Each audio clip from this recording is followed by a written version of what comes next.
Well, hello again, and welcome. So, in the last video, the walls were finished. So that was that was all in real time, all of half an hour ago. So carrying on now, it's logically it is the ceiling. To be honest, I've been umming and ahhing whether to do this because there are some places I still need to I need to cut a hole for eventually for the multi-fuel stove, and also there needs to be a couple of vents in the bathroom area. So some of these, the roof, if I put the roof lining in, some of them will have to come down at some point in the hopefully not too distant future. The reason I'm pressing ahead is, one, psychologically it will be great to get this finished, and the other one is that the more boards that are actually installed, the less are cluttering up in the storage container. And I hope that once these are up, with a bit of reshuffling, I should be able to make enough space to get the table saw set up in there, so I won't have to have the room of whatever it is. But anyways, which has been very, very helpful actually, I have to say. But there's not much room in this, so it'd be great to have the saw set up somewhere else where I can just leave it. Anyway, so that's the agenda. It was meant to be clear for 2 days, so I thought that would be great. I can go and do the sawing outside. At the moment, it's now forecast just to not rain today, so let's see how far I get. I really don't want to be. I spent a long time cleaning up in here and all the sawdust from the walls, etc. So I'd rather not be trying to cut anything in here. And actually, for the sheet, the roof sheets are full size anyway, and manoeuvring these, the walls were slightly trimmed. It was hard enough to pop them around. So let's see. The other thing, let's see, I don't know how it's going to go as well. It's one of these things that if I was Medusa, I would be very useful to have another set of hands, but I don't. So we have the props, and let's set. Fingers crossed that it will be okay.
Well, there we go. I'm particularly happy that I've managed to get the hatch insulated. I did the insulation last night and lined it out today, and so that should stop me having a shower when I'm cooking. Although I have to say I could do with a shower at times when here, but I'd rather have a proper shower than a condensation dripping down my neck while cooking. Well, in no way, shape or form can I say that was easy. It was quite a struggle. You'll probably see on the video. Bizarrely, the one I thought would be easiest, which is the one with the where the hatch was cut out, 'cause I thought, well, it'd be lighter. I thought that would be the easiest. That was by far the hardest, because there wasn't enough width on the two remaining strip and the two heavy ends, and basically it couldn't support its weight. And lifting it up, I could hear it about to crack any moment, and I really had to. There was one point I did think about screaming for help, but just like in space, nobody could hear me here, so it was a bit pointless. Anyway, however, having said all that, that was probably the first tasks that it's kind of gone to plan, and also in the time taken. So it's taken me 2 full days, but that's including faffing around insulating the roof light and the hatch. So that was good, and it's also very very useful. I mean, without blowing my trumpet, the reason was that I created these little hook things, and you might be able to see the video. So I basically put them at the end of where the board I was putting up was meant to end, and with that I could just about get it to clip in, and then that was my hands 3 and 4 as it were. Without those, I think I would have been screwed, because as you will see from the videos, every time I tried to move the board slightly, generally the props fell off. And anyway, it's done, and it looks much better. It's starting to feel like the inside of a boat. Although I have to say, with all the bare plywood, it's actually me.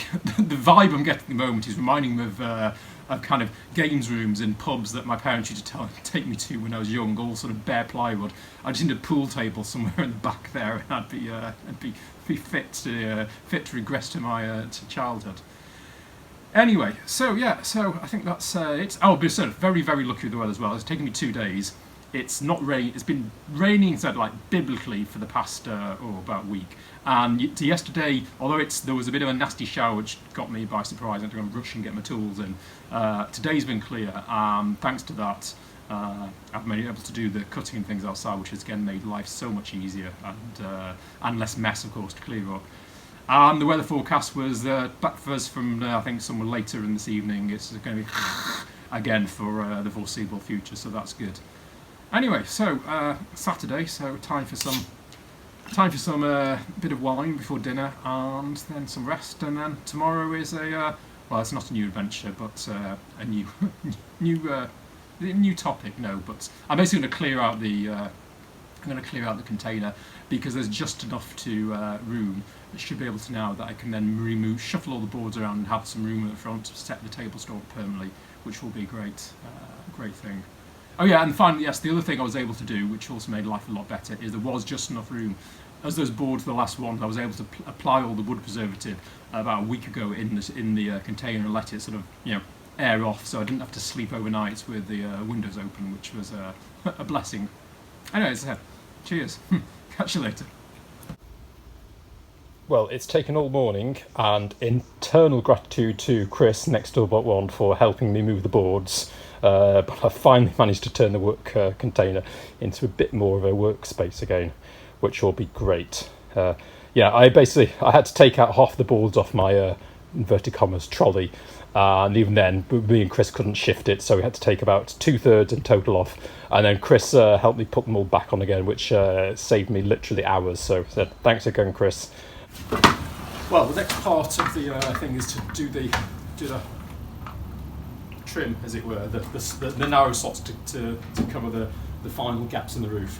And although I've now got the container, the full sheets are still quite large, so I thought rather than try and struggle with them, ideally I'd just take the workbench and put it outside. It's great, but it's the weather it's actually supposed to be raining right now, and in fact I can actually just see spots coming here. So the cunning plan is I'm just going to rip this in half, and then at least it's easier, and then I can get it inside the container and do all the strips a bit more precisely.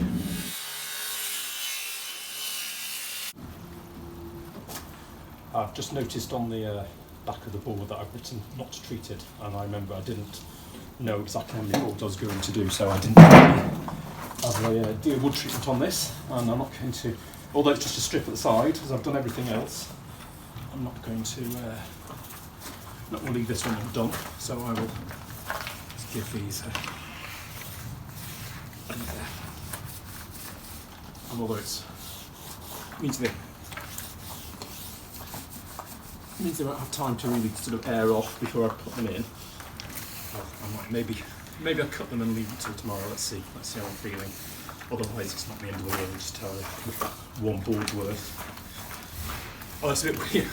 I'm putting wood anti-water treatment on in the rain, which is probably seems a bit perverse.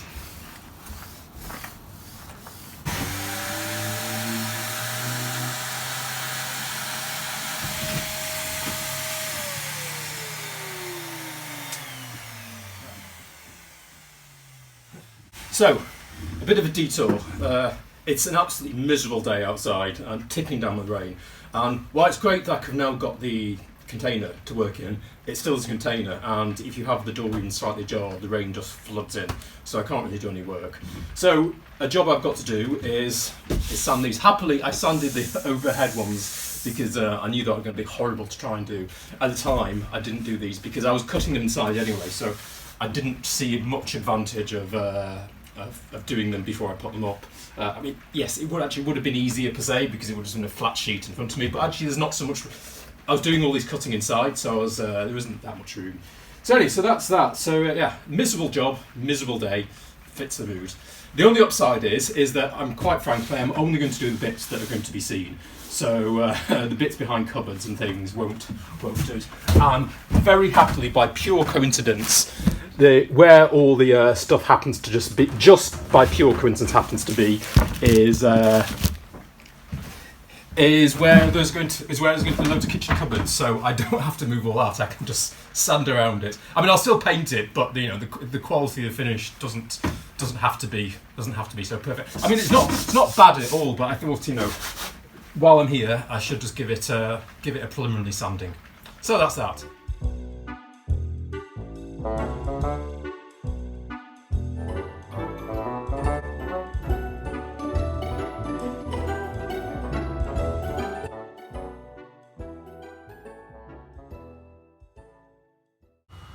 Right, back to the task in hand.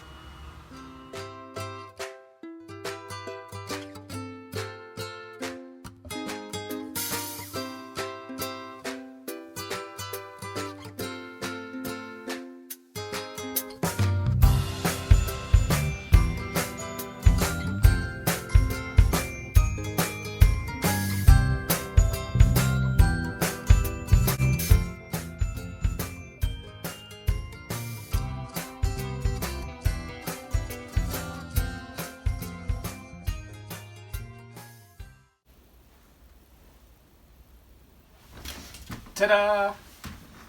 And Anthony King, remember those curtains that I pulled out of your skip back in February? Well, now that I have no longer the plastic dust sheet that was here, he's doing a great job of dividing up a bit of the boat so I don't have to heat all the entire space. So yeah.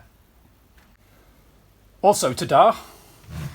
It's no longer my disco ball prison cell. To completely transpose a Groove Armada album. Goodbye nightclub, hello country.